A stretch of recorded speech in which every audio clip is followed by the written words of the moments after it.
जयपुर की करोड़ों रुपए की जमीन से जुड़ा एक मामला अब अदालत की चौखट तक पहुंच चुका है।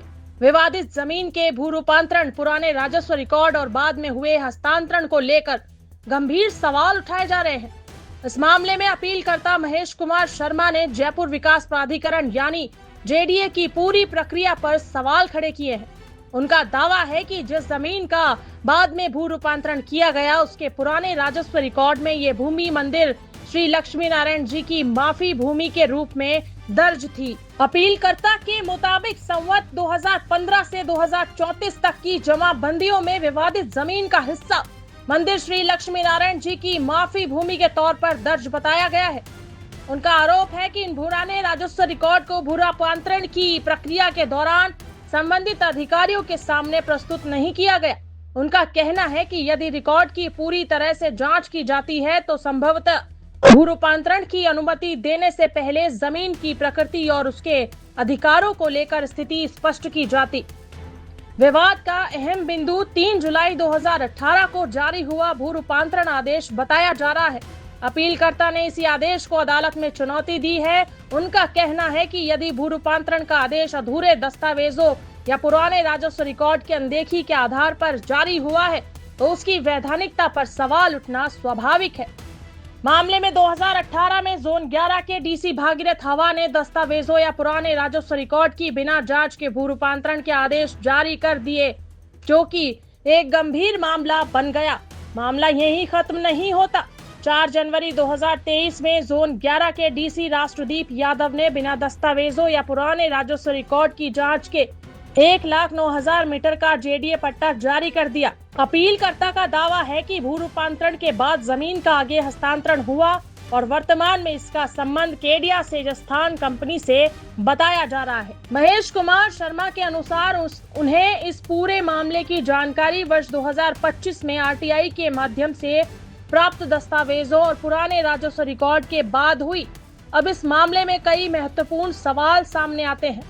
क्या भू रूपांतरण से पहले पुराने राजस्व रिकॉर्ड की पूरी जांच की गई थी? क्या मंदिर की माफी भूमि से जुड़े रिकॉर्ड को अधिकारियों के सामने रखा गया था? क्या भू रूपांतरण की प्रक्रिया में सभी जरूरी कानूनी प्रावधानों का पालन हुआ? और सबसे बड़ा सवाल ये है कि जोन 11 के डीसी भागीरथ हवा एवं अन्य कर्मचारियों ने 2018 में भू रूपांतरण के आदेश किस आधार पर जारी कर दिए? इसी मामले को लेकर न्यूज 21 की टीम ने जेडीए आयुक्त सिद्धार्थ महाजन को ज्ञापन सौंपा और डीसी जोन 11 के वर्तमान आयुक्त रवि कुमार गोयल को पूरे प्रकरण के बारे में जानकारी दी गई। उन्होंने 15 दिन के अंदर निष्पक्ष जांच का आश्वासन दिया। इस मांग के पीछे सबसे बड़ी चिंता उन परिवारों को लेकर है जो इस टाउनशिप में अपना आशियाना खरीद रहे हैं या खरीदने की तैयारी में है। जमीन की वैधानिक स्थिति को लेकर किसी भी तरह का विवाद भविष्य में खरीदारों के लिए परेशानी खड़ी कर सकता है। ऐसे में जरूरी है कि संबंधित विभाग पूरे रिकॉर्ड की निष्पक्ष और विस्तृत जांच करे ताकि जमीन की वास्तविक स्थिति स्पष्ट हो सके और आम खरीदारों के हित सुरक्षित रहें। 2015 से 34 की जो पुरानी जमाबंदी है उसमें ये ज़मीन मंदिर माफी के नाम दर्ज है और इन्होंने उस रिकॉर्ड को छिपाते हुए ज़मीन का भूमि रूपांतरण करा लिया। ये मेरे पास पूरे दस्तावेज हैं जो 2015 से 34 की जो जमाबंदी है उसका मिलान क्षेत्रफल है। पुराने जो खसरा नंबर है इसके 184, 185 और 191/610 ये सारे इसमें नंबर हैं, जिनके नए नंबर है जो 501 से लेके 513 तक हैं और ये मंदिर माफी ज़मीन थी। उपायुक्त महोदय रवि गोयल जी से अभी हम मिले हैं।